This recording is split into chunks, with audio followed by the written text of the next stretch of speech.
Preview.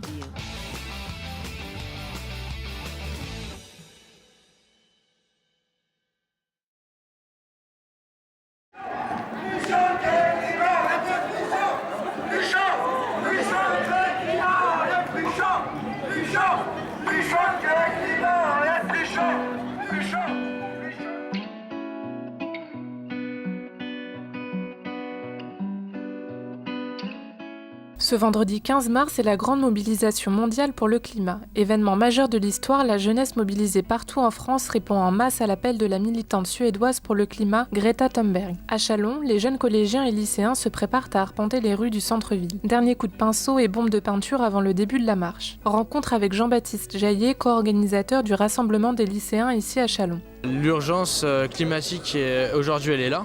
Et il n'y a pas d'action qui est faite par les gouvernants. Donc l'État, même quelques organisations internationales. Aujourd'hui, nous, c'est le futur qui est en jeu. Si on ne fait rien maintenant, en fait, on n'aura pas de futur et nous, on est là pour défendre notre futur. On veut un futur et c'est pour ça qu'on manifeste. Aujourd'hui, à Châlons, on répond à l'appel international qui a été fait. Donc notre premier objectif, c'est de répondre à cet appel. C'est le moment d'agir et on va agir. Le mouvement nommé Youth for Climate, Jeunesse pour le climat, est un mouvement international de jeunes élèves quittant l'école pour participer à des manifestations pour l'action climatique. Le mouvement chalonnais porte le nom Youth for Climate.Châlons. On va être encadré par la police. Donc il ne devrait avoir aucun débordement. C'est une manifestation qui est qui repose sur des valeurs en fait. Donc ce sera, je l'espère, une ambiance toute différente des manifestations qui ont été faites à Châlons au mois de décembre et au mois de novembre. Jean-Baptiste Jaillet et Charles Oveiler, à l'initiative de cette manifestation, sont très motivés. 2 semaines seulement avant le grand rendez-vous, ils organisent une communication, notamment sur les réseaux sociaux. Ce qu'on a fait, c'est qu'on a contacté des personnes engagées pour le climat, de chaque lycée en fait, donc 2 personnes par lycée. Ce qui est dur, c'est de faire passer le message et de mobiliser. On a essayé à la fois de sensibiliser pour que les gens comprennent ce qui se passe. Faut que les gens comprennent l'enjeu, qu'on est en danger, que c'est notre avenir qui joue maintenant, pour qu'ils puissent manifester. On a fait des réunions. Ce qui demande beaucoup de temps, c'est la communication en fait. C'est vraiment essayer de mobiliser un maximum de personnes. Plusieurs objectifs les amènent à se réunir le vendredi 15 mars. Le premier étant de répondre à l'appel international. Nous, à Châlons, on est là aussi. Même on est peut-être une petite ville, mais il y a du monde mobilisé. Le deuxième objectif, c'est de montrer à toutes les personnes qui sont réunies ici et de dire, bah voilà, c'est pas 2-3 personnes qui demandent des actes écologiques, c'est vraiment la majorité des personnes.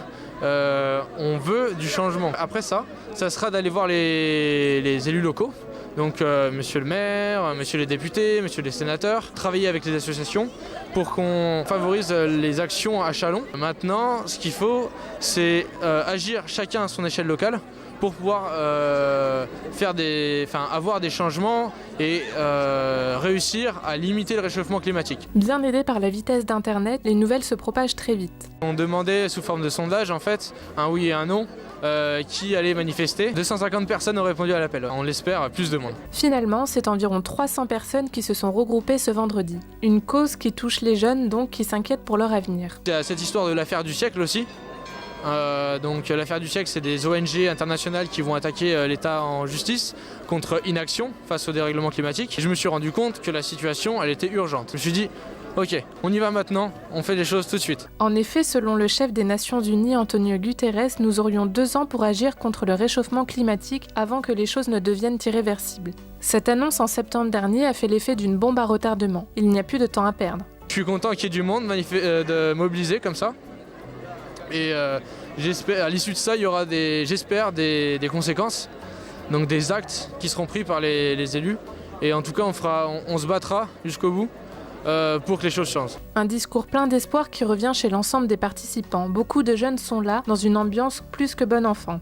Pancartes à profusion, jeux de mots et slogans percutants, ils sont là, tous plus chauds que le climat. Rencontre avec une lycéenne venue de Tournu. L'industrie qui pollue énormément et pour améliorer aussi les conditions de vie de notre planète, parce qu'elle est en danger. Que l'État ils comprennent qu'il y en a marre et qu'il faudrait peut-être agir et faire des choses qui seraient quand même importantes, qui pourraient faire changer quelque chose, qu'il y ait plus de recyclage ou plus d'actions qui soient faites pour sauver pour sauver notre planète. Un sentiment d'incompréhension ressenti chez certains, mais tout en positivité avec l'envie de changer les choses. Vraiment une cause qu'on veut défendre et juste ils nous comprennent pas. On est peut-être jeunes mais nous aussi on a des choses à dire. Ce qui m'a donné envie de venir c'est juste de défendre une cause qui nous est chère, même si on est jeune, on a quand même une opinion et on n'a pas besoin d'être adulte pour pouvoir changer les choses. Des jeunes qui souvent ne se sentent pas assez écoutés et pris au sérieux. Parmi le cortège, des associations locales engagées pour l'environnement apportent leur soutien. Rencontre avec Michael Bouteiller. Je suis venu aujourd'hui pour soutenir les jeunes parce que c'est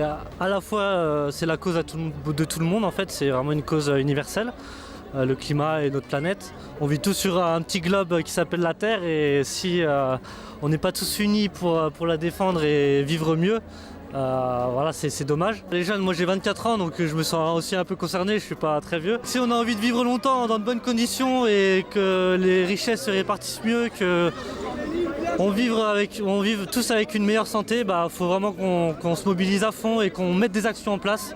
Et pour ça on a besoin de tout le monde, de tout âge et en tout temps. Alors que les derniers événements qui font l'actualité environnementale sont navrants, on peut se demander encore aujourd'hui pourquoi. Pourquoi des navires transportent encore des produits toxiques par la mer? C'est aussi contre ce genre d'événements que les jeunes manifestent. Les manifestants s'appuient sur les sonnettes d'alarme tirées par les différents scientifiques pour demander aux dirigeants politiques des actions plus radicales en faveur du climat, de la biodiversité, de l'humanité.